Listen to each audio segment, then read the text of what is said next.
Olá, sou o professor Gustavo e nesta videoaula iremos continuar explicando sobre as redes de computadores. Vamos lá? Tópico 4, Topologias. Tópico 5, Modelo OSI. Tópico 6, Principais componentes. Tópico 7, Modos de transmissão. Topologia das redes. A topologia de uma rede tem como objetivo principal descrever como é estruturada uma rede de computadores, tanto física como lógica. Pode ser definida como um mapa de uma rede, que indica as formas nas quais se podem organizar a interligação entre cada um dos equipamentos, computadores e impressoras da rede. Esses equipamentos podem ser chamados de nós ou de estações. Deste modo, a topologia de uma rede de computadores define sua estrutura. A topologia física é composta por máquinas, cabos, roteadores, switches e clientes, e a topologia lógica define como os meios físicos são acessados pelos hosts para envio dos dados. As topologias físicas mais utilizadas são topologia em barramento bus, também conhecida como topologia linear. Todos os nós estão conectados em um mesmo local. Dessa forma, somente um nó poderá enviar dados pela rede. A transmissão dos dados é bidirecional. Quando dois dos nós tentam enviar dados ao mesmo tempo, ocorrerá uma colisão. Quando isso ocorre, os dois esperam por um período de tempo e tentam transmitir o dado novamente. Essas colisões afetam diretamente a velocidade de transmissão. Temos aqui um exemplo de uma topologia em barramento. Topologia em anel. Nessa topologia, os computadores ou nó estão ligados em uma série formando um circuito fechado sem final definido. Conecta-se um nó ao próximo e ao último ao primeiro. Isso cria um anel físico utilizando um cabo. O caminho para a transmissão dos dados é unidirecional. Quando uma mensagem é enviada para um nó, ela entra no anel e circula, passando de nó em nó, até ser retirada pelo nó de destino ou então até voltar ao nó de origem, dependendo do protocolo utilizado. Topologia em estrela. A topologia em estrela utiliza um equipamento concentrador, hub ou switch, interligando todos os nós da rede, ou seja, todos os nós e cabos conectados a um ponto central de concentração. Todo o controle do fluxo de dados da rede deve passar por este equipamento concentrador. Assim podemos dizer que ele é o responsável pela distribuição ou repetição dos sinais que circulam pela rede. Uma vantagem da topologia em estrela é que, se um dos cabos tiver problema, apenas aquele do nó da rede terá a comunicação interrompida. O restante da rede continua funcionando, pois cada cabo só está ligado ao equipamento concentrador. O modelo OSI. Para que um modelo de uma rede de computadores funcione de maneira adequada, são necessários, além dos equipamentos, uma estrutura adequada. O objetivo principal do modelo de referência OSI, Open System Interconnection, ou interconexão de sistemas abertos, é fornecer uma base comum que permite o desenvolvimento coordenado de padrões para interconexões de sistemas. Por esse modo, as comunicações são separadas em 7 camadas, ou níveis, a cada uma delas apoiada nas anteriores. As camadas são física, enlace, rede,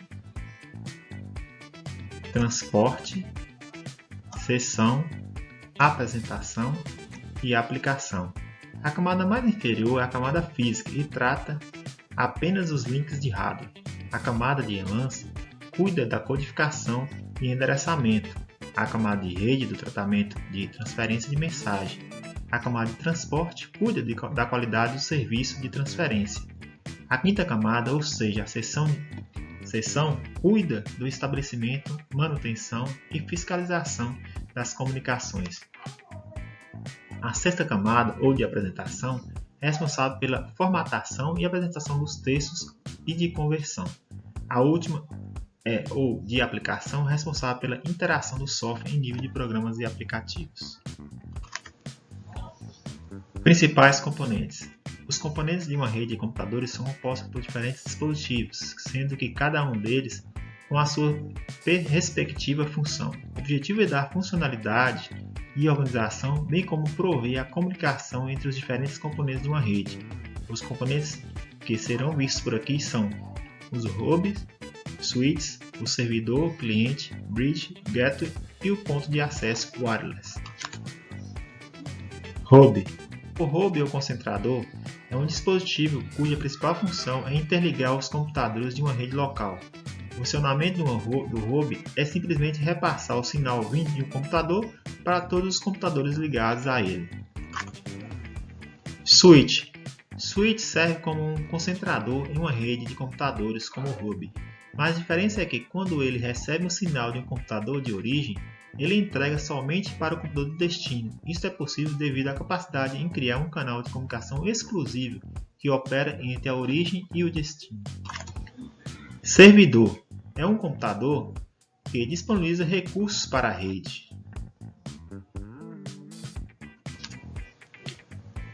Cliente é o computador ou outro equipamento que utiliza os recursos oferecidos pela rede. Também pode ser denominado de nós. Bridge, ponto de ligação entre uma ou mais redes. Gateway, sinônimo de roteador na arquitetura TCP. É o equipamento que conecta os hosts à rede. Em outras arquiteturas de rede, o gateway é um dispositivo que converte mensagens de um protocolo em mensagens de outro protocolo. Ponto de acesso Wireless Access Point, equipamento responsável por fazer a interconexão entre todos os dispositivos móveis em uma rede sem fio. Uma prática comum é a interligação de um ponto de acesso à internet e um ponto de rede local de computadores. Modos de transmissão. Considerando o sentido do fluxo de informações, há três modalidades de transmissão, por meio de linhas, são elas simplex, half duplex ou semiduplex, e a full duplex ou a duplex. A seguir iremos explicar cada uma delas. A simplex. A transmissão de dados ocorre em um sentido, ou seja, é unidirecional. Neste tipo de transmissão, um equipamento é o transmissor e o outro receptor. Um exemplo seria uma transmissão de rádio ou televisão. Vejamos que um exemplo de transmissão simplex. Half duplex. Quando a linha permite a transmissão em dois sentidos, mas somente alternativamente, portanto, os equipamentos são de emissor e receptor, embora em cada momento realizem apenas uma dessas funções, toda vez que inverte o sentido da comunicação, existe um tempo de comutação da linha que, quanto automática, é de ordem de milissegundos.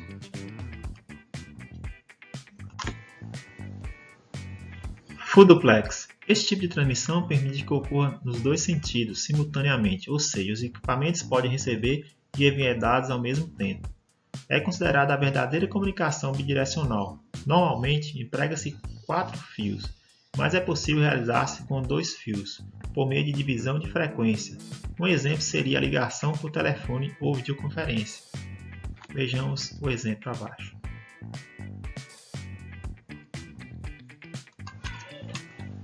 Meios de transmissão. Os meios de transmissão de dados oferecem suporte ao fluxo de dados entre os equipamentos, desde a origem até o destino e vice-versa. Esses meios podem ser físicos ou não. Os meios físicos mais utilizados na transmissão de dados são o cabo de par trançado, o coaxial e a fibra ótica. Nesse exemplo, temos um exemplo de par trançado. Os meios de transmissão de dados oferecem suporte ao fluxo de dados entre os equipamentos, desde a origem até o destino e vice-versa. Esses meios podem ser físicos ou não. Os meios físicos mais utilizados na transmissão de dados são cabo de par trançado, cabo coaxial e fibra ótica. Meios físicos. Cabo de par trançado. O cabo de par trançado é formado por pares de fios de cobre entrelaçados em espiral, de forma a reduzir o ruído. Existem dois tipos de cabo de par trançado, com blindagem, chamado de STP, e o sem blindagem, conhecido como UTP. O STP pode ser dividido em dois tipos, porque possui uma malha que protege todos os pares trançados e outro tipo, além da malha externa. Tem uma malha individual para cada par trançado. Na transmissão por par trançado, a informação é enviada de forma duplicada, ou seja, os dados são repetidos dos fios, sendo que um deles com a polaridade invertida, para detectar se os dados chegaram ou foram corrompidos ou não. Cabo coaxial. O cabo coaxial é constituído por um condutor interno cilíndrico, no qual é injetado o sinal, envolvido por um condutor externo. O condutor interno é separado por externo por um elemento isolante, envolvendo o conjunto. Há uma capa externa, blindagem, que evita a irradiação e a captação de sinais. O mesmo cabo pode abrigar vários condutores. Esse cabo permite transmissão de alta frequência e longas distâncias. A fibra ótica. A fibra ótica pode ser feita de vidro ou de plástico, com a capacidade de transmitir pulsos de luz para sinalizar os bits 0 e 1, ou seja, utiliza os sinais de luz codificados para transmitir os dados por uma rede. As fibras geralmente possuem três camadas: a fibra, o revestimento de fibra e o revestimento externo. A primeira vantagem da utilização de fibra ótica se dá em ambiente livre de ruídos, gerando uma transferência de dados mais rápida. A segunda vantagem é porque permite a transmissão de longas distâncias, ou seja, podemos ter um cabo de fibra ótica muito mais longo que os demais cabos, apresentando anteriormente. Dessa forma, não haverá enfraquecimento do sinal. Meios não físicos. Com meios de transmissão de dados não físicos, temos a rede sem fio. Uma rede sem fio é uma rede de computadores que não utiliza cabos para enviar ou receber dados. Constitui-se como alternativa às redes convencionais com fios, fornecendo as mesmas funcionalidades com a possibilidade de usar um computador sem incômodo de ter um cabo de rede conectado. Pode também ser usada quando há dificuldades para instalar cabos em uma construção. Esse sistema de comunicação transmite os dados pelo ar sem utilizar qualquer meio físico. Até a próxima aula. Obrigado.